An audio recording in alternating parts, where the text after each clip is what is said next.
Assalamualaikum warahmatullahi wabarakatuh. Saya guru mata pelajaran Bahasa Indonesia di kelas 9. Saya akan memperkenalkan diri.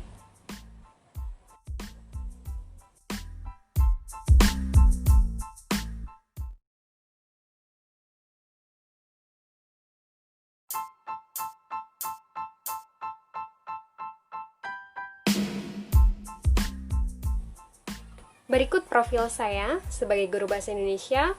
Saya mengajar di kelas 9 C, D, E, F, G, dan H. Jadi ada 6 kelas. Di kelas 9 saya mengajar. Nah, karena di kelas 9 itu ada 8 kelas, 2 kelas, kelas A dan B itu diampu oleh Ibu Eli Diana SPD. Jadi mungkin ada beberapa kelas yang sudah saya pernah masuk. Saya mengajar di kelas D, di kelas E, di kelas F, dan di kelas H. Jadi selamat datang, selamat bergabung untuk kelas 9C dan kelas 9G yang tidak pernah saya ajar. Mungkin ini adalah pengalaman pertama Anda berada di kelas saya. Dan untuk kelas 9C, D, E, F, G, dan H, ini adalah pengalaman pertama kita belajar secara daring atau online. Berikut adalah profil saya.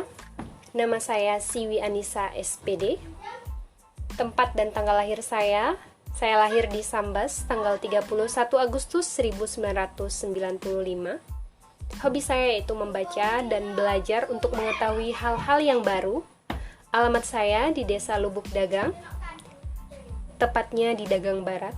Riwayat pendidikan saya SD di SD Negeri 24 Lubuk Dagang, SMP di MTS M. Basyuni Imran Sambas, sama seperti kalian. SMA di SMA Negeri 1 Sambas, kemudian mengambil S1 di Pendidikan Bahasa dan Sastra Indonesia, FKIP Universitas Tanjung Pura. Berikut perkenalan saya. Terima kasih.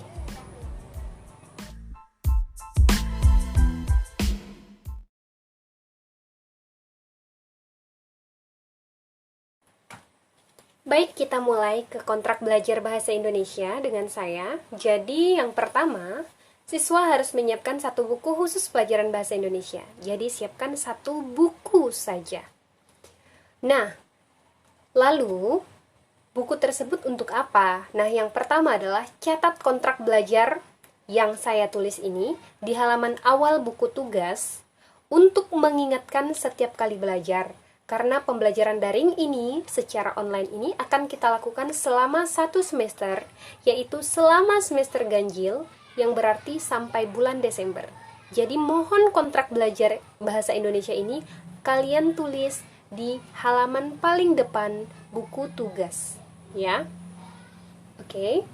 Nanti kalian tulis setelah kontrak belajar bahasa Indonesia, kemudian di bawahnya ada nama lengkap kalian, dan nama kelas. Paham?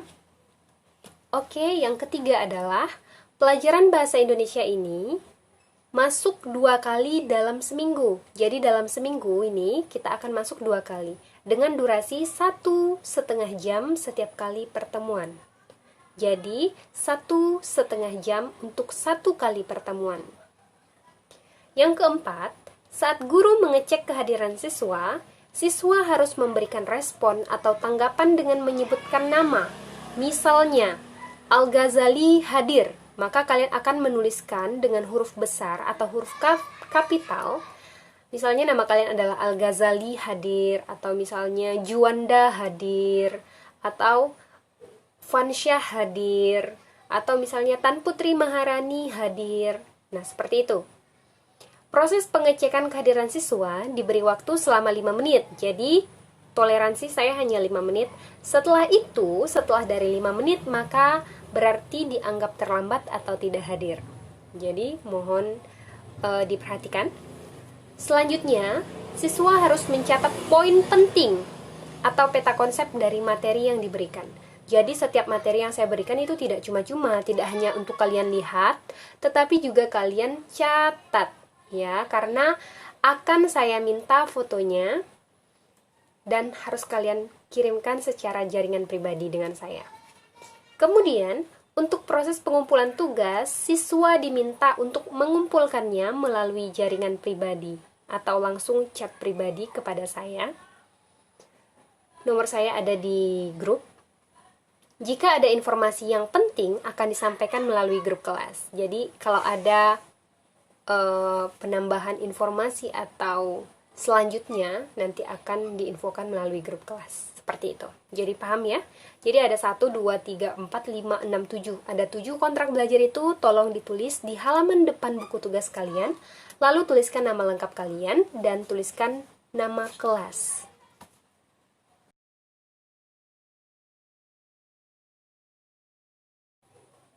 Bahasa Indonesia kelas 9 semester ganjil tahun ajaran 2020-2021 ini terdiri dari 8 kompetensi dasar pengetahuan, 8 kompetensi dasar keterampilan. Jadi total ada 16 kompetensi dasar yang akan kita selesaikan, kita pelajari di semester ganjil ini. Nah, 16 kompetensi dasar tersebut digabung terbagilah menjadi 4 bab. Nah, jadi akan kita pelajari 4 bab. Nah, bab apa saja? Yang pertama adalah teks laporan percobaan. Ini saya perkirakan akan kita lakukan selama 5 kali pertemuan. Kemudian, bab yang kedua adalah pidato persuasi, 4 kali pertemuan. Nanti kita akan belajar pidato, itu selama 4 kali pertemuan. Lalu cerita pendek, ini akan kita pelajari juga selama 4 kali pertemuan. Dan bab yang terakhir ini adalah teks tanggapan selama 5 kali pertemuan. Nah, seperti itu.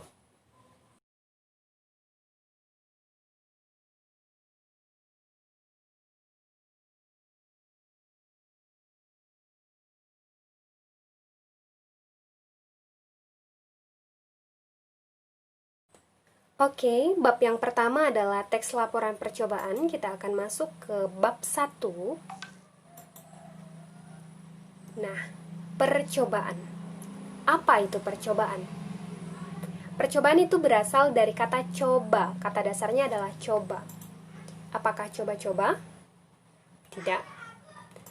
Nah, percobaan itu dilakukan karena rasa ingin tahu atau curiosity. Rasa ingin tahu. Bermanfaatkah rasa ingin tahu itu? Nah, kalau rasa ingin coba-coba ke hal-hal yang negatif, itu tentunya tidak akan bermanfaat. Apalagi kalau coba-coba untuk mencoba-coba rasa rokok, ganja, narkoba itu sangat berbahaya.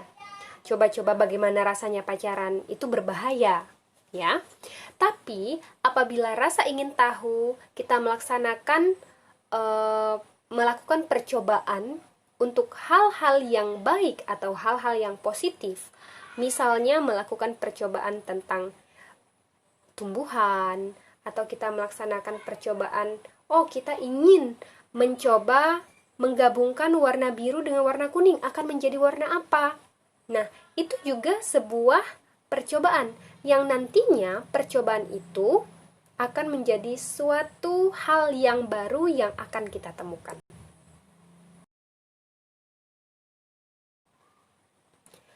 Jadi rasa ingin tahu ini sebenarnya sangat bermanfaat jika dipergunakan dalam hal-hal yang baik. Misalnya, rasa ingin tahu ini membuat kita ingin mencoba hal-hal yang baru. Misalnya kita ingin membuat slime. Kalau anak-anak perempuan itu mungkin suka sekali membuat slime, shimmy-shimmy. Atau misalnya kalau anak laki-laki, bagaimana sih caranya? Yuk kita ingin mencoba membuat layang-layang dan segala macam. Atau bagaimana sih caranya membuat sebuah permainan. Nah, bagaimana sih caranya mengedit video. Nah, kita rasa ingin tahu itu akan membuat kita mencoba. Misalnya mendownload atau mengunduh aplikasi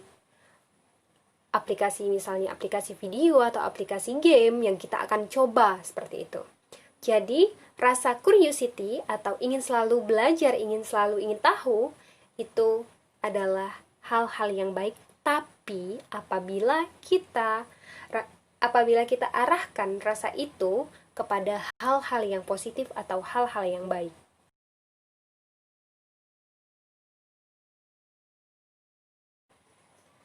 Nah, sebenarnya percobaan ini, rasa ingin tahu dan kita selalu ingin mencoba, ini akan menjadi bekal seseorang menjadi ilmuwan. Nah, mengapa? Karena seorang ilmuwan itu harus memiliki rasa curiosity atau rasa ingin tahu yang sangat tinggi. Jadi, dia ingin selalu mencoba, menemukan hal-hal yang baru dengan caranya sendiri. Nah, misalnya, apakah kalian pernah melakukan percobaan menanam kecambah dengan media tanam? Mungkin kalian pernah menanam kecambah dengan tanah, lalu pernah menanam kecambah dengan air, atau pernah menanam kecambah dengan media tanam yaitu kapas. Oh, berbeda atau tidak antara menanam kecambah dengan tanah, air, dan kapas? Nah, itu kan bisa menjadi sebuah percobaan. Atau kalian pernah mungkin mencoba mencampur warna sehingga menghasilkan warna baru. Itu adalah proses percobaan yang baik. Nah, karena apa? Karena apabila kita memiliki rasa ingin tahu yang tinggi, maka itu adalah cikal bakal kita menjadi seorang ilmuwan. Lanjut, apakah mungkin kalian pernah merasa ingin tahu bagaimana mencoba mengawinkan bunga bougainville atau bunga kembang kertas sehingga menghasilkan bunga dengan warna yang menarik?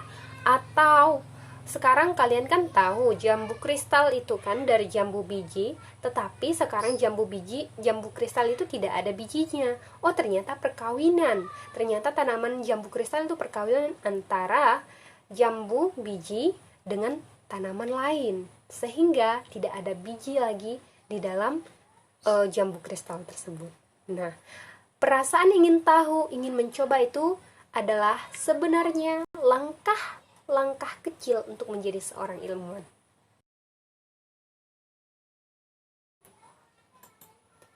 Nah, di sini kita melakukan percobaan berarti ada perlakuan dari diri kita. Ada Ada perlakuan, ada kegiatan yang kita lakukan.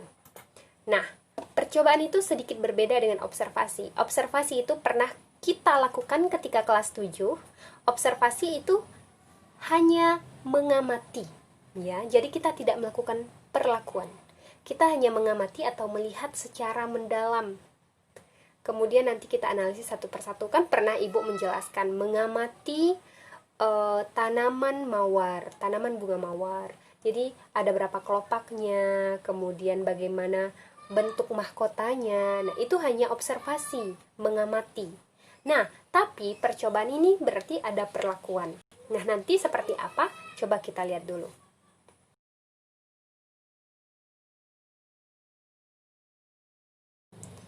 Oke, tadi kan sudah ada laporan hasil percobaan. Jadi percobaan itu adalah ada perlakuan yang kita lakukan. Nah, sekarang kita masuk ke laporan. Nah, berdasarkan bab yang kita pelajari adalah laporan hasil percobaan. Jadi kita melakukan percobaan, lalu nantinya kita akan diminta membuat laporan hasil percobaan. Nah, apa sih itu laporan? Nah, seperti yang kita tahu, laporan itu adalah tertulis, terstruktur, berisi informasi, kan? Kemudian bahasanya formal, jadi tidak bahasa sehari-hari. Kemudian bersifat ilmiah karena berisi fakta. Jadi laporan itu karena dia bersifatnya formal, juga bersifat ilmiah karena berisi fakta. Nah, jadi kita sudah tahu pengertian dari percobaan, kemudian laporan. Jadi percobaan yang kita lakukan itu nanti diminta laporannya.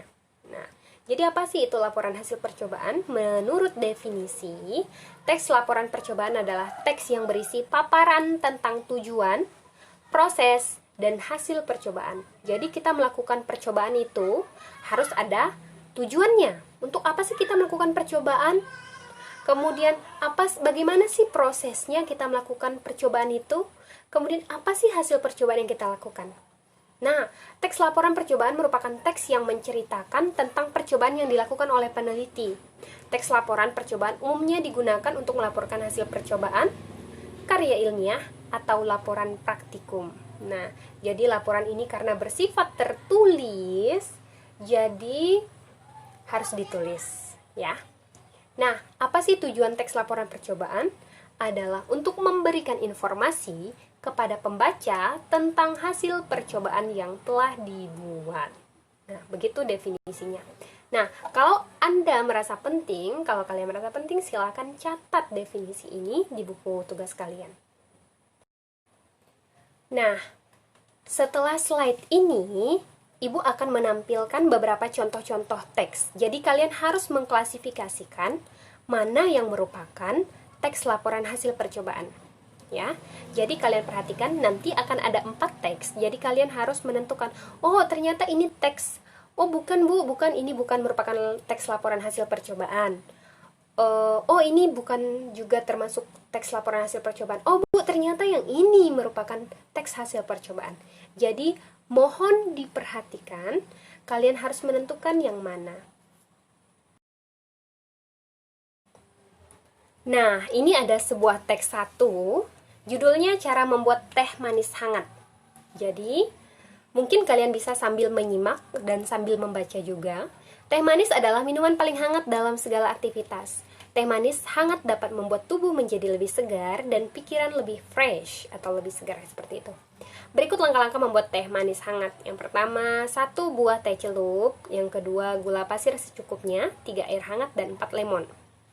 Alat yang digunakan adalah gelas, sendok, pisau. Kemudian langkah kerja, pertama menyiapkan gelas, kedua memasukkan air hangat dalam gelas tersebut.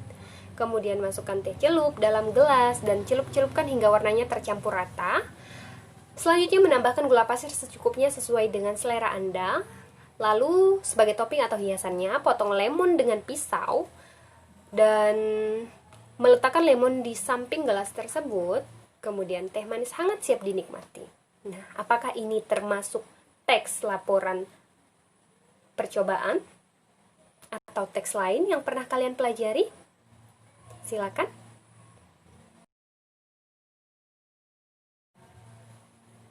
Nah, untuk teks 2 ada judulnya Pohon Mangga.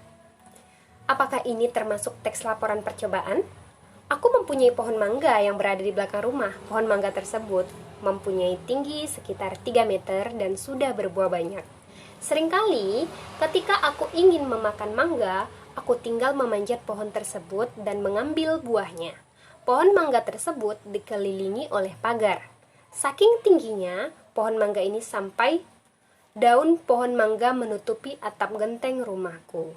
Nah, apakah ini termasuk teks laporan percobaan? Coba dipikirkan. Oke, di sini ada teks 3. Nah, judulnya cara membuat lilin aromaterapi. Lilin aromaterapi sangat diminati, khususnya bagi kita yang ingin mengharumkan kamar dengan wangi, bahan, atau bunga yang menyenangkan. Berikut adalah cara membuat lilin aromaterapi yang bisa dipraktikkan di rumah. Bahannya adalah, yang pertama, lilin ukuran besar dengan segala warna, atau warna putih lebih natural, boleh. Yang kedua, aromaterapi alami seperti kayu manis atau parfum melati. Yang ketiga adalah gelas bekas dari kaca. Nah, bagaimana cara pembuatannya? Yang pertama, panaskan lilin di atas wajan dengan api kecil dan sisihkan sumbunya. Lalu tambahkan parfum pada saat lilin dipanaskan dengan hati-hati. Ketiga, setelah lilin meleleh, masukkan ke dalam gelas bekas dan pasang sumbunya. Yang keempat, tunggu beberapa saat hingga mengering, pecahkan gelas dengan perlahan.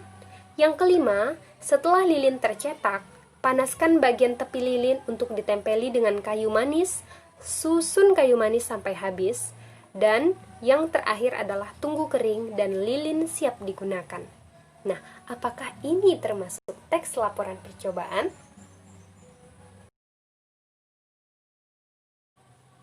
Oke, kita lanjut ke teks keempat. Judulnya adalah Uji Zat Makanan dalam Nasi. Di sana yang pertama ada objek, yaitu nasi, kemudian pelaku percobaannya ada peserta didik kelas 9 SMP Guna Bangsa, dan tempat dan waktu percobaan di laboratorium SMP Guna Bangsa 16 Maret 2018. Yang keempat ada tujuan. Tujuannya udah untuk menguji kandungan zat makanan dalam nasi. Jadi ada bahan dan alat, ada langkah kerja, ada simpulan, bahkan sampai hasil percobaan. Nah, jadi kalian bisa baca sendiri. Ini lumayan agak panjang, jadi kalian klasifikasikan apakah teks ini merupakan teks laporan percobaan. Nah, jadi kalian harus ingat dari pengertian teks laporan percobaan tadi itu apa, dan kemudian dari teks 1, 2, 3, dan 4 yang manakah yang merupakan teks laporan percobaan.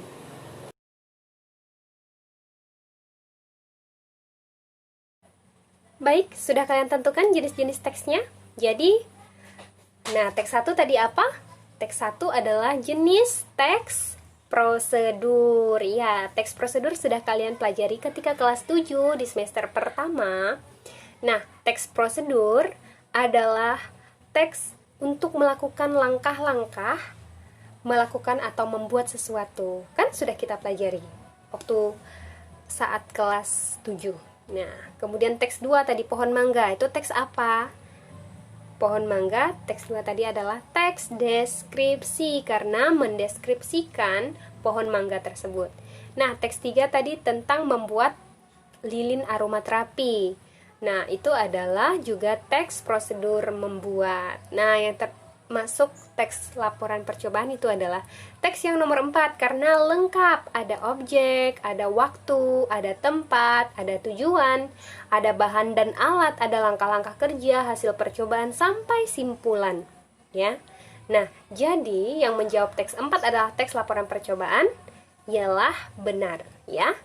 Selamat kepada yang sudah menjawab teks nomor 4 adalah teks laporan percobaan. Berarti, walaupun kalian belum belajar, kalian sudah bisa mengklasifikasikan yang mana jenis-jenis teks.